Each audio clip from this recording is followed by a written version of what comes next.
Ertalab azonda soat 4da yurak xuruji bilan 16-Go'rbansiga tushganman. Bitta ukolinglar bor, men bilaman domla. O'shani qilib qo'yinglar, 3-4 soatga ushlab turadi. Bugun o'zbek san'atida yana bir yo'qotish.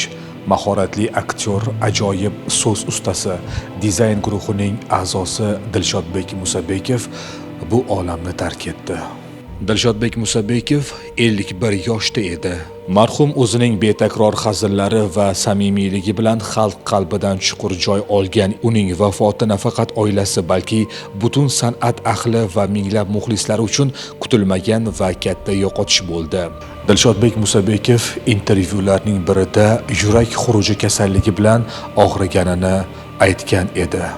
Ijodkor Milliy telekanalida namoyish etiladigan Ayol qalbi ko'rsatuvida ham ishtirok etgan. Bu uning so'nggi intervyularidan biri bo'ldi.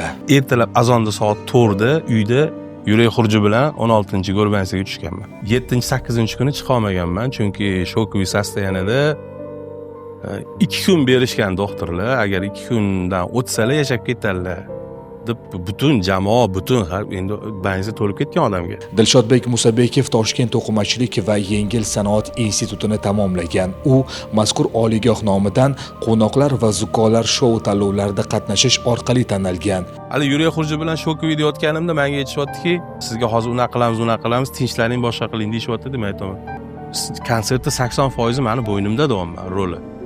Eng glavniy rollardaman men. Bu bolalar hozir butun boshli konsert o'tdi. 4 odamni nima aybi bor deyapman. San'atkor faoliyati davomida Jaydari zarba, Labbay rais kabi filmlarda turli rollar ijro etgan. Nimaiki o'ylagan, oldingizga qo'yilgan bir maqsadinglar, niyatinglar bo'lsa, ro'yobga chiqsin deb niyat qilaman. Dilshodbek Musabekov davlatimiz rahbarining farmoniga ko'ra 2025-yilda Shuhrat medali bilan taqdirlangan. Yaqinlarga, yurtdoshlarga men bitta narsani aytmoqchimanki, o'zinglarni, jigaringlarni avaylanglar, asranglar. Opa, singil, aka, uka. Bu olmoslar, bu durlar, bu gavharlar hech qayerdan topilmaydigan jigarlar bular.